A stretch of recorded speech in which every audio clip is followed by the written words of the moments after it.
Welcome to Home Inspection Bytes' Sesquicentennial Spotlight, your weekly journey into the pivotal moments that shaped the American Revolution.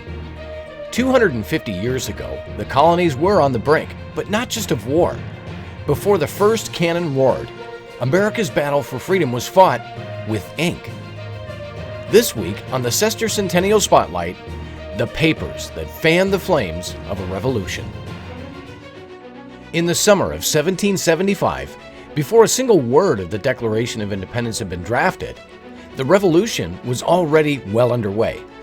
A war not of muskets and powder, but of pamphlets and paper fought with ink and conviction.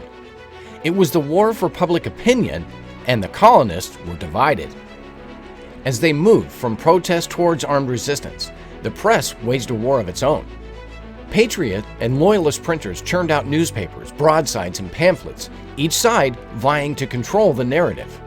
On the Patriot side, printers like Isaiah Thomas of the Massachusetts Spy and Benjamin Edes of the Boston Gazette stoked the revolutionary fire.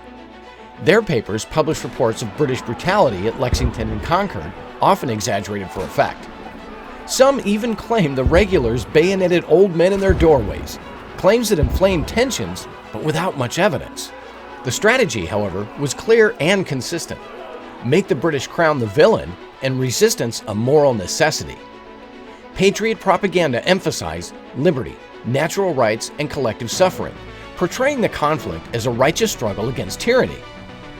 As Thomas Paine said, "The cause of America is the cause of all mankind," in his pamphlet Common Sense.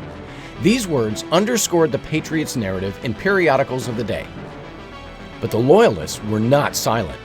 In New York, James Rivington published Rivington's Gazetteer, accusing the rebels of sowing anarchy and undermining lawful governance. His paper warned that mob rule, not liberty, would follow rebellion. But Loyalist voices were increasingly suppressed. Rivington's press was ransacked by a mob in November 1775. By then, many Loyalist printers had fled or were printing under guard. For the average colonist, these printed pieces were more than words. They were weapons of persuasion. In taverns, churches, and village greens, Americans read aloud, debated, and sometimes rioted. The presses turned the tide. By late 1775, the political center was disappearing.